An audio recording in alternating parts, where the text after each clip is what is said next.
Right, live on Loose Lines. We're recording it live. Daniel Hibberd, welcome, mate. Hello, Paul. Yes, this is a recorded version tonight. We're just avoiding the peak hour internet use, and hopefully we get this recorded and everyone can hear each other. I think I've got a few issues. One's homeschooling. That's gone, thank goodness, but still a lot of people, businesses from home. So that's definitely put a drag on me. But the Olympics, which I've got going over the other side there too, watching the bike riding at the minute. And I think there's a lot of people sitting at home streaming. So I'm changing a few things up, and hopefully by next week I've got some better service that we can do a lot more of these at home.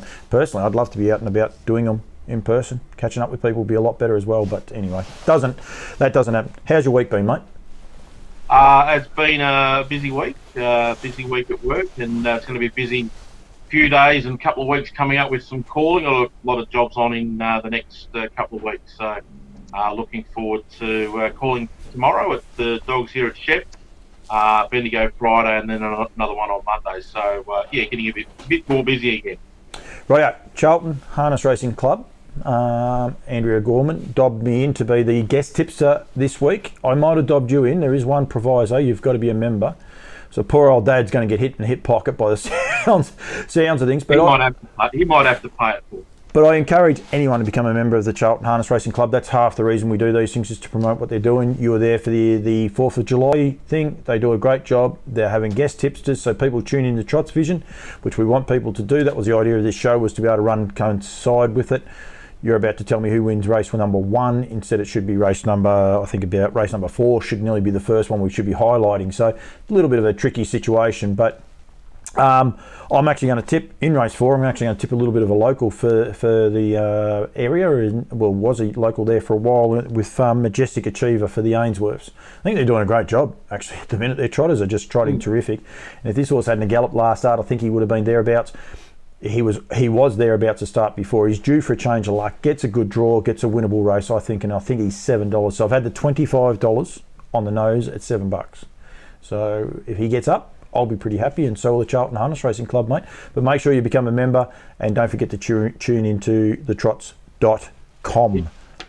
Yeah, it's a good race, that one. A fair trip for them too, to travel from over St Arnaud Way to Shep for the trot race, but they must think they're a fair old chance, and good luck to them tonight. Had this discussion with a mate the other day, actually. He was saying about trot races that are on or aren't on, and where they are and all the rest, and they don't look at Shepparton. Shepparton has stacks of trots. Shepparton, it's like Kilmore, like Bendigo.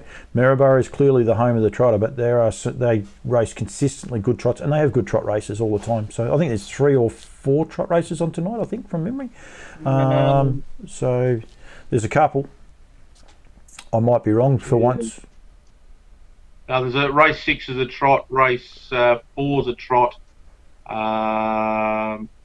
Just the 2 tonight, just the 2 trot races. Just 2 tonight. That's most meetings you might only get the 1, but a lot of you see a lot of trot races at Shep. Might be at least 2 on the card, and obviously Maryborough, they tend to get 3 or 4 sometimes on their card. We're in trouble. I don't know if you've been watching Trots Vision today.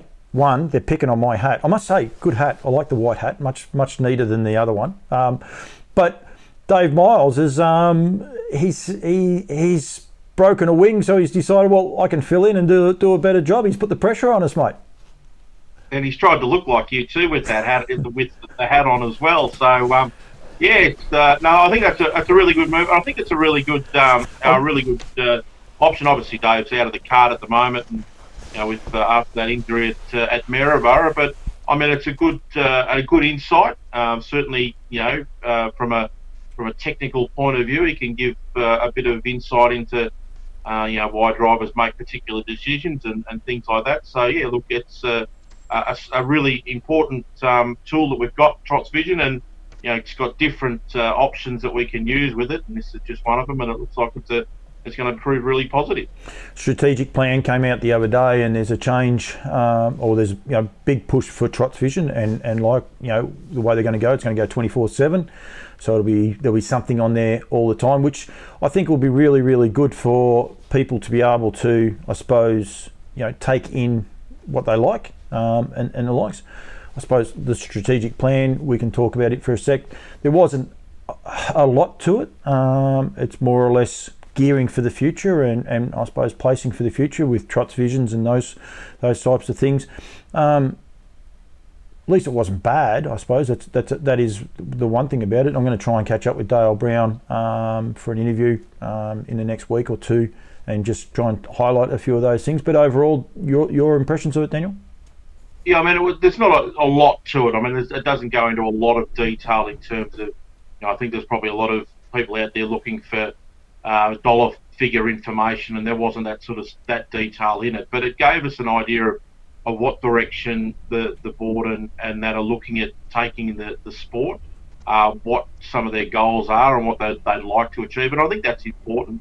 I mean, we've come through a pretty grim period there with, we weren't looking all that flash. COVID then hit and sort of, I guess, in a way, it sort of not boosted us, but just sort of kept us going along. And, the industry was sort of able to keep ticking along when a lot of other industries were struggling. So, I think now that we're coming out of that back end of it, hopefully, touch wood, we're moving forward. This is we've got to have a little bit of patience, I think, given the situation that we've just coming out of. And it's nice to have this sort of plan set out, targets that they want to look to reach and things that they want to do. And hopefully down the track, in the next 6 months or something, there'll be a bit more detail and a bit more meat to it and give us an idea of where we're going. But I mean, it's a good step in the right direction. Absolutely, yeah. And I think positivity things are very good. You should never have a TV going on in the background with something else on it. But Rowan Dennis has actually just won bronze medal in the men's time trial. I'm a little of a bike nut, and that's a huge effort by him, so it's a great effort. He's they were saying there before, he hasn't seen his family for I think 18 months. He's got a young family that live in Adelaide, and he's dedicated to a bike rider, professional bike rider. So with the pandemic, he's spent the vast part of his life over there. So well done to him. It's nail biting stuff. They watch these guys coming in, and it's a little bit nail biting stuff. We might just quickly with the harness breeders. I'm going to try and catch up with Kath McIntosh. I was actually going to try and put it on the back end of this, but I want to get this out at 7 o'clock, and I've alluded a couple of times that I've got a few issues with the internet, so it probably won't happen tonight. But Harness Breeders Victoria, it looks like they're going to go back to going to Shepparton, I believe. I better get the dates right, but it's going to be the Monday. The 16th. I was pretty sure it was the 16th. So it's going to go back to the 16th, and then the week after will be Ballarat. So those live seminars, the reason being they can't get huge crowds there at the minute. So they would like to let everyone have the opportunity to get there and be a part of these days. So at the minute it's looking like the 16th. Stay tuned to Campbell's comments. You'll see an interview with Kath McIntosh come up in the next few days with Lower Long Farms as well and what she's doing. But I must still remind people, and well done to all the sponsors that get behind these things, but American Ideal, you can get a free service fee to American Ideal by attending either of these two seminars. So make sure you get there and go there. $12,000. He had a Group 1 night again at Queensland the other night with American Dealer. He was just sensational. He's just doing a great job, American Ideal. And also for Lower Long Farms, Kath McIntosh, Kentucky Equine Research, and Barristock, again, big sponsors. Pastor Stephen as well, you can get a free service to him. I think he's $5,500. There's nearly $20,000 in two prizes, plus a lot of other stuff, Daniel. So these are going to be key nights going forward. I've got another streamed one to do. We're just working out the dates. Kath's just been trying to be a little bit flexible with the way this COVID's going, trying to maximise what we can deliver and get it out there properly. So, yep, I will confirm it, but it looks like it'll be the 16th at Shepparton and then the 23rd at Bendigo. So if you're in either of those areas, make sure you attend and get in touch with the clubs or Northern Rivers Equine Veterinary Clinic and book through either of those guys, and that'll be key. So they're big things. It's breeding season. I noticed all the stallions are in the air. They're all getting a bit keen about it. I wear other hats. I do have it here, actually. I'll grab it. I'm not going bad on the hats. Nigel will be impressed with this. Yeah. I think Classic Connection, the French horses have been in for a little while. I think they get released a little bit earlier. So Classic Connection has landed. So it's one of the first shuttle stallions servicing Australia and New Zealand this season. So all exciting stuff, and I look forward to plenty happening. Technically, that's not the right hat though, Daniel. It has to be the Harasta Trotters, but yep, I can still get the wording out there. There is no worries there at all. Gordon, Rothingham Medal. Now, live streaming and the likes, it is tricky, and it's a different way of doing things. It was actually enjoyable, wasn't it? And I shouldn't say that the way it came out, but it was an enjoyable, different way to do things. Yeah, I mean, the situation, obviously there'd been a lot of planning and work behind the scenes to make it a massive night there where people could get together. And in a way, I guess it was probably a celebration of the year where, the year of a difference where people haven't been able to get together as much as they would have liked, and for it to sort of go all pear-shaped towards the end of it and then have to really change tack pretty quick. The powers that be have got to be wrapped with what they were able to put out on Sunday, with Nikita and Jason hosting, and to be able to pull it off as quickly as they did, and produce what they were able to do, under the circumstances, they did a fantastic job, and we got it out there. They got the show on the road, on the road and done, and it's better than cancelling it and forgetting about it. And there'll be time down the track where we can all get together and have a good time and things like that. But we're just going to sit tight a little bit longer. Absolutely, you wouldn't believe it. You half broke up then on the internet. I fed him. I reckon I've killed a Chinaman at the minute. It's okay. You got everything out, but when you're watching it back, you're going to go, "What's he done to me face?" I'm pulling faces from time to time. It's all good, mate. No. It is all good. Yeah, it was, and it was good to see some good winners. You got to feel for young stables like Kate Hargraves and those guys weren't there to celebrate it with their owners, and they but the flip side of it is, been recognised, what the great job they did with Don't Care last year, and been honoured as a 2-year-old Trotter of the Year. And there was plenty of others. Emma Stewart dominated. There was great stories going through from everywhere. Even Harasta Trotter, I think Dance Grays and Always Ready actually both featured in some of the prizes as well. So well done to everyone.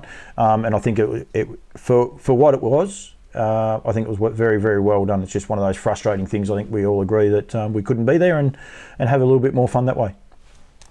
Yeah, it was a brilliant effort, and obviously real congratulations to the two medal winners, Keith and Paul. It was really well deserved awards for those two gentlemen, and obviously not the same as not having an audience, but I'm sure people will get around them and congratulate them when they get the opportunity to do so. I have two headphones in. I don't know what just happened then. Everyone else will hear it too. Man, that was loud. It's okay. It's gone, Daniel. It's there. Paul James. Firstly, he obviously affects quite a few people. With Jason, obviously had a fond relationship with him. You could tell that through the conversation. But Gareth Hall, obviously as well. But our own Toby McKinnon as well. He put some pretty heartfelt things out there on social media when he got to interview him a couple of days later. So I think that was really, really well. And having known Keith Pratt for a very, very, very long time, probably as long as I've been in harness racing, I think well done to him.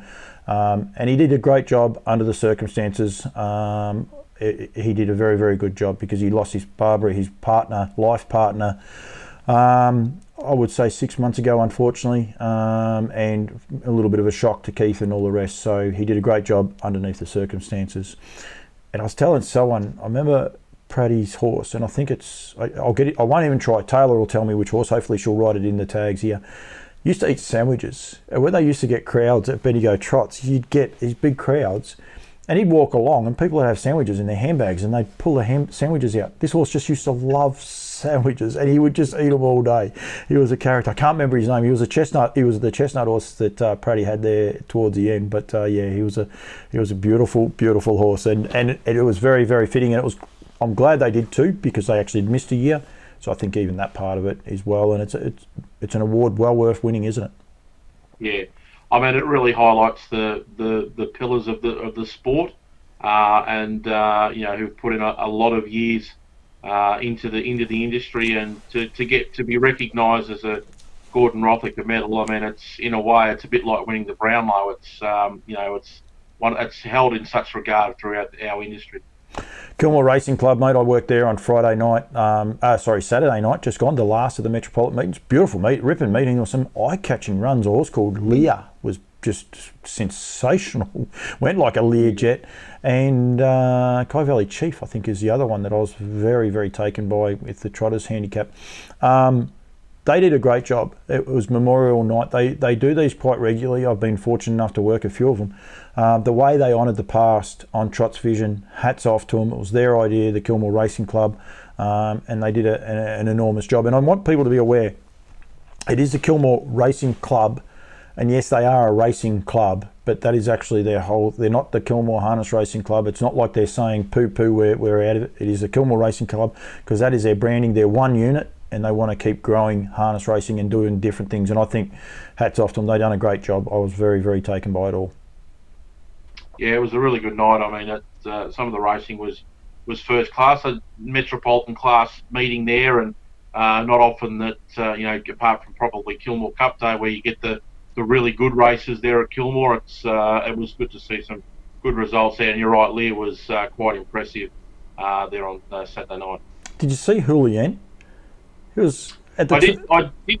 I didn't see the whole race. I did see the front on vision. I missed most of the race. I don't know what I was doing, but I saw the front on straight, and it was way out wide and absolutely flying home down the outside there. You want to go back 1,200 metres to when they get in. I reckon he's 50, 60 metres off from over the short. It was just and great drive by John Justice. He was happy. He just let things unfold, and he was very, very happy with the way he drove. So, they did a good job. And the track played sensational. Leaders won.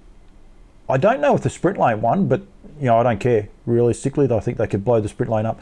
And a horse like Hunien, there was a couple of them come right down the outside. Robbie Royale came down the outside. He was a nice return to form, a horse that you and I had a little bit to do with through Trot's Vision the year before, when we were under a little bit more restricted circumstances. He was one of those horses we got to see a fair bit of, but it was a little bit of a return to form for him, which was really good. Yeah, it was. He got a nice victory there, and that's what you want sometimes. That the country meetings, it's a little bit hard to sort of, when they race at Melton most of the time, it's a bit hard to sort of bring all that form up, and sort of, the racing's a little bit different on a country track. But when they race fair and you can win from anywhere, well, everyone goes home and knows that they've had their opportunity to win. So it was really good racing there on Saturday. I touched quickly, mate, on Queensland. I think the final of that carnival was just, the blacks are fake. You can't, like, the Rising Sun, you think, that's the pinnacle of there, but the Blacks are Fake is still their number one race, and it was just a sensational race just to watch from start to finish, wasn't it? I mean, you can, as we see speed maps and everything like that, and where we expect horses to be, and I'd say 95 or maybe even 99% of people had King of Swing leading the race, and no one in their right mind would have expected what happened. But that's racing, and the best laid plans went out the window within about 20 metres of the start. It was a cracking race, and I mean, just in the end, I mean, it probably. I know he galloped and he lost his ground there, but he was still a huge run. But it just made the race. It just made it more of a. I think probably a few drivers went in there, certainly not negative, but thinking, well, how best can I maximise where I'm going to finish, because I'm expecting King of Swing to lead, and then all of a sudden he doesn't, and then we've got to change tact and quickly, and it was a really great race to watch, and it was a fantastic result. I'm flat out. King of Swing is bred by Brecon Farm, so I had to swap the hat. I'm like, hang on, got the wrong hat on for a second. And I think Brecon Farms, I'm actually going to do something on my New Zealand show with Charlotte Mooney coming up. But they do a great job of promoting what they do and do a good job breeding their horses. But I've got to put this one back on, Daniel, because they had a huge night out.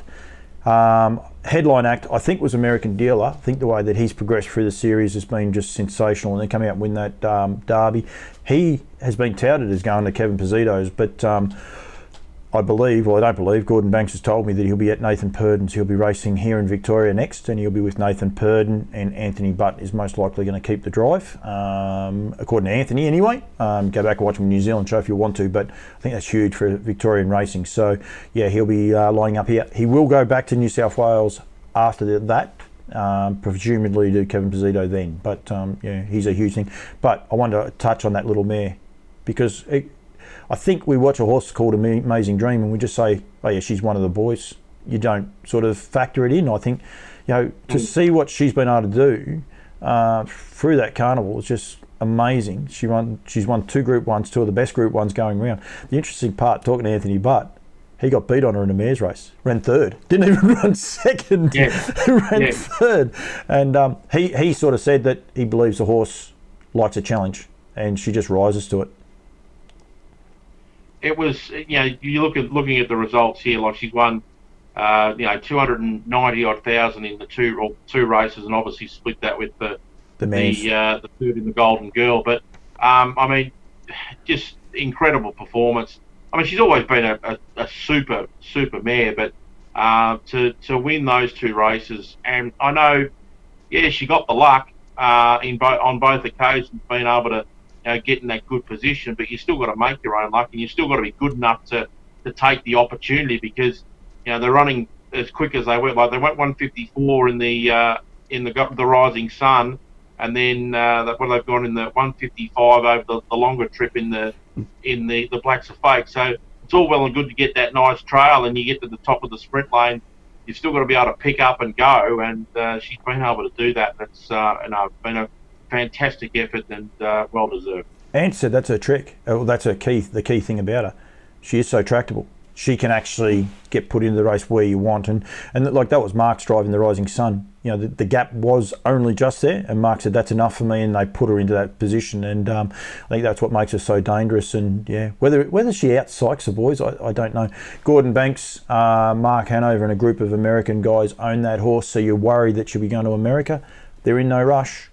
While she's competitive here in Australia, they're more than happy for her to keep racing here, which is huge for Australian racing. I have a mare like that. They're talking Miracle Miles, definitely Ladyship Mile, and then potentially Miracle Mile, and maybe the Inter-Dominion. Gordon's pretty bullish. He said that sort of style of racing would really suit her. So that's going to be huge, and that gives an X factor, doesn't it, when you get a mare like her that can change it up a bit.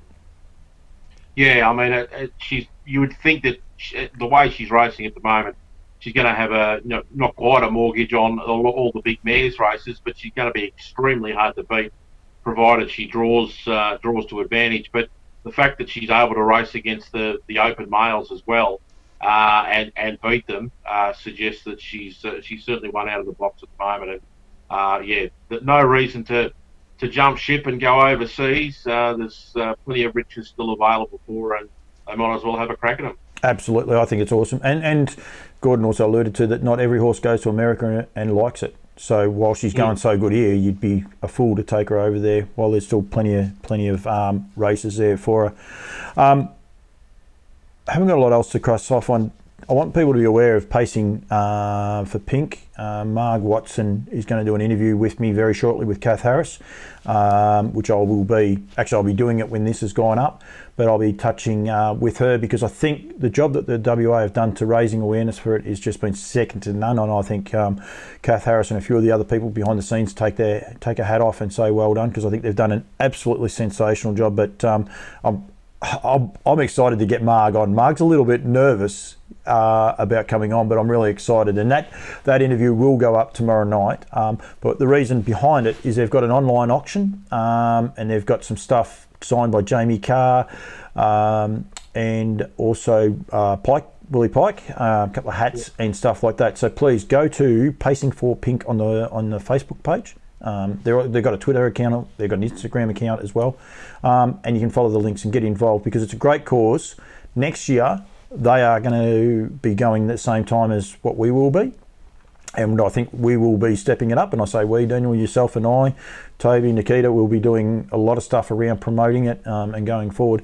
And hopefully a couple other states are going to chime in as well. And it's not just about raising awareness for breast cancer, it's also raising awareness for harness racing. And I think people have got to be aware of that, to get some sponsors outside of harness racing, get them involved in it, show what we can do for the community. And I think it's huge. And well done to West Australia. I think what they've been able to do over there has just been sensational. Yeah, obviously most people would have seen the photo of the horses running out of the home straight there with all the drivers in pink, and it just bounces off the page. It's fantastic, and yeah, they've done a super job over there. And next year hopefully we can coincide, and it will be take over the whole of the country. And if that's the case, who knows what sort of publicity we might get. There's a photo. Chrissy Voke has the pink sulky. And because he's got the pink pants, pink helmet, I don't think he had pink gloves on. The horse had pink hind bandages, a pink breastplate, and a pink saddle pad. They gone all out. It was just like, how cool! How cool is that? Like, it just really looked the part, and it won. The best part was the horse actually won as well over that time. So I think that's one of the key things. Daniel, all my key points, I've ticked off. I'm not sure if you had anything else there to add for our shortened show, and I've left the live part up to the top because we are recording it live and we're not going to edit this in any way. But have you got anything else to add, mate? Well, we just while we've been talking, they did run the first race there at Shep. I'm feeling a little bit dirty because I probably feel a little bit annoyed that Juanita's gone out and won a race on Royal Stars without me having $1 on it. Paid $8.40, led all the way, went a mile rate of 2:2, but it did the job nicely there. So well done to Juanita. A good performance there, and I'm looking forward to a race which is on a little bit later, race 3, first starter there, which we've mentioned a couple of times. Don't expect to put the house on it and expect that you're going to be able to build a second story. If you put your house on it, you might get a new sink or something, because it's very short in Barnaby. But am expecting to see it step out and do a really good job there tonight too. But it's not a bad rest of the program there at Sheffield. Are you going to say how far you reckon it'll win by? No, I'm not. But I'm just hoping that it does. I'm hoping that it does win. Because it's looked really good at the trials, and I just hope that it brings that form to the races. Very, very good. By about now, I reckon they'll be coming up for race number 4. Don't forget Majestic Achiever. Hopefully for the Ainsworths, they can make me look good. We're having $25 to win straight out. Fixed odds, it was $7.50 when I had a look. So hopefully those odds are still there. It's pretty good value. Daniel is going to be signed up member, and he is actually going to be the guest tipster next week. Hopefully we're live next week. We're going to try and hopefully, fingers crossed, that the telco come here and get everything sorted for me. Or I might be able to position somewhere else as well. I think that's another option that I do have. So there's a couple options there, but pressure on. But don't forget to tune into trots.com. Go to the Trots Vision, hit the banner. If you are a member, Daniel, you get text messages. Andrea does a great job, and become a member, but also follow them on Facebook. And what they do a really, really good job. Charlton Harness Racing Club. They reach out to me. Any other club says, "What do I give Charlton such a run?" But they give me the content. I just fire it out there. So please, anyone that has content, wants to get it out there, contact me, contact Daniel, and we can get it all out there. That's part of the key, isn't it, mate? It is, absolutely. That's what we want to do. We just want to make sure that clubs are getting information out there about things that they've got on and meetings and so forth, and that's what it's all about. Now, we try and keep this show on the straight and narrow, and I will let you go. Toby McKinnon's Twitter account, anyone that has access to it, did you see him get dressed up for the Gordon Rothiger?